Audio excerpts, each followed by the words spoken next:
Hey everybody, welcome back to the vlog. Thank you so much for joining me for tea time this morning.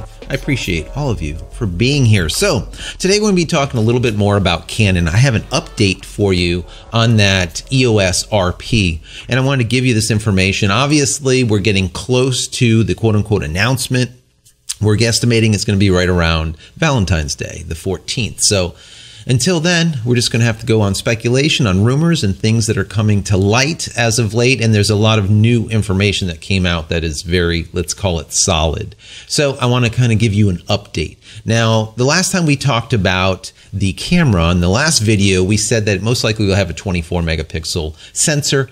That has changed. I think we're going now with a 26 megapixel solid. And if that is the case, chances are, we don't know for sure, it will be just a reused EOS 60 Mark II.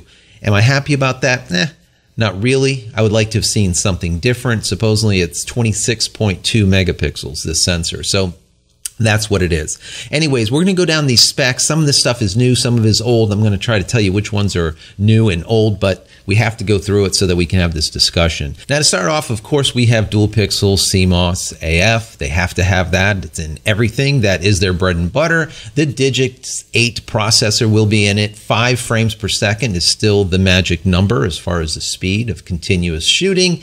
100 to 40,000, that will be able to be pushed to either 50 all the way up to 102,000, which is really nice. And we see that a lot these days. That is almost the norm. It will have that OLED EVF on the back, and chances are it will be a nice one. 3-inch articulating panel is still the case, so we will have that fully articulating back panel. 3-inch is what they use all the time, so this is almost like a reuse, most likely. Now, in the comments of the last video, a lot of you guys asked about IBIS. Will it have in-body image stabilization? And the answer I said is most likely no, because it's expensive. That's just it. And this is going to be a lower-end camera. They didn't put it in the EOS R. Chances are they're not going to put it into this. But what they did put in is Canon's version of IBIS. And what that is their dual sensing IS. Now, what that is basically it's taking gyroscopic information as well as sensor information, combining the two.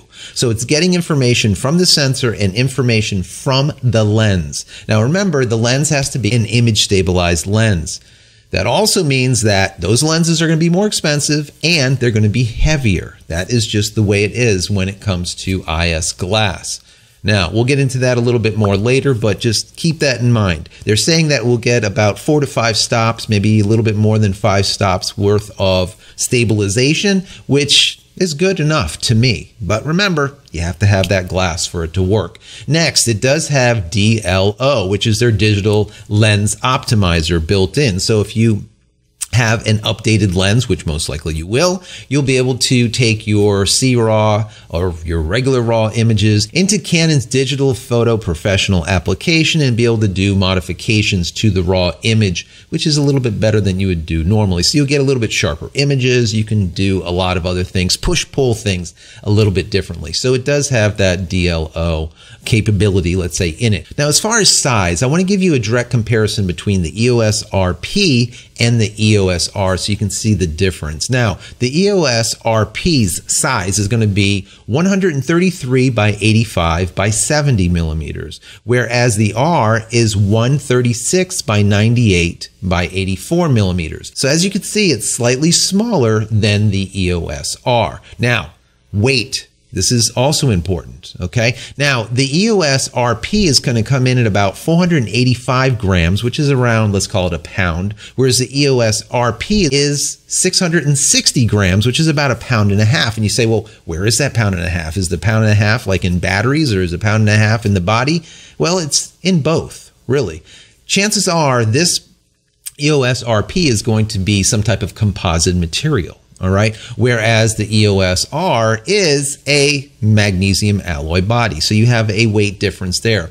Also, the batteries, for example, the batteries in the EOS R is going to be an LPE17. They weigh about 1.6 ounces, but they only give about 1,040 milliamp hours. Whereas in the EOS R, you have your LPE6Ns, which weigh about double, but they also give you 1,865 milliamp hours. So there's a big disparity in the batteries that they're using in the two different cameras. And there is that double the weight. Now moving on to some of the things that remain the same. Now, supposedly we still do not have the touch bar. It was replaced with a joystick on the back. You're going to have headphone jack, mic jack. It's going to do 4K at 30 frames per second, most likely at that APS-C crop, and it will support Canon log as well as a clean HDMI output. It will also have support for the EG-E1, that battery grip. Now, since we're talking about batteries that are smaller now, that only give you 1040 milliamp hours, being able to have that grip to probably have two batteries in it is probably going to be well worth getting.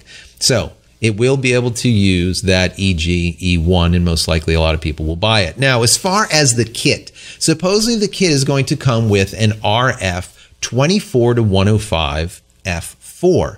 That is an L piece of glass, and it is IS. We talked about this before. Image stabilized, an image stabilized piece of kit lens. Now, the 24-105 notoriously are just amazing lenses from Canon. A lot of people use the 24-105 for professional work. It's just a really, really solid lens for not a lot of money, and a lot of times it comes in the kit or the bundle. What is also interesting about this bundle is it's supposedly going to come with the EF to RF adapter.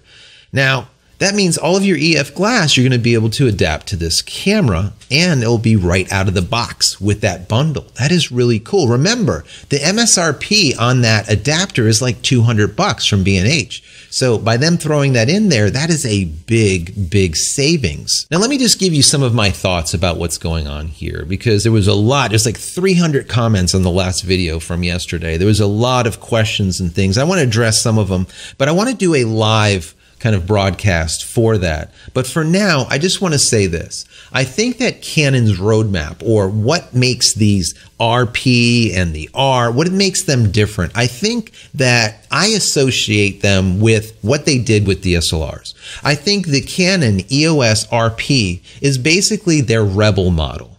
All right. Whereas their EOS R is more like their 5D model. And when, for example, the 2020 Olympics come out, when I think Canon will come out with a professional mirrorless body, let's call it the R Pro, that will be like their 1D model. So you have basically mirrorless Rebel, mirrorless 5D, and mirrorless, let's call it 1D. That's my personal opinion on how they're going with this. It just seems like it makes sense. Am I right? I don't know. I want to hear from you guys, though. As far as the price, we haven't heard anything different. It looks like $1,300 is going to be that magic number for the body. We'll see. If they come in with that bundle, that mega bundle, let's call it, with that 24-105 plus that adapter, that EF to RF adapter, and they can get that under $2,000, I think it's going to be a really, really good, solid selling camera for them. So we will see how it all plays out. But like I said, as always, I want to hear from you guys. What do you think about this update with some of these new things that we just heard coming out? Do you think that you want to get this camera? Is it something that you're interested in? Do you find it a little bit more enticing now that we're starting to see some of the things kind of flesh out a little bit more? Do you think that the battery life might be a problem, since we're only getting 1040 milliamp hours out of those batteries? Could that be a problem for you? And also that this is going to most likely be a composite body in comparison to magnesium alloy. Does it matter to you? Are you going to be dropping it off a ladder or not? So there's a lot of issues here. I want to hear from you. I want to know what your thoughts are. So as always, in the comment area, put those thoughts. Let's have that conversation. You guys are awesome. Let's keep it going. So please, if you enjoy the content, throw me a big thumbs up. That would be stellar. And don't forget to smash that subscribe button so you can get all my content when it becomes available, and click the bell icon right around here, so when it is available, you will be notified of it. And finally, head over to my website, JCristina.com, where you can find all the photography tools that I've invented for you and me over the years, and hopefully there's something there that you might like. And if there is, please pick it up and support me. I would really appreciate it. That's it, guys. I'm out of here for yet another vlog. Don't forget to comment. We'll see you in the next one. Happy shooting.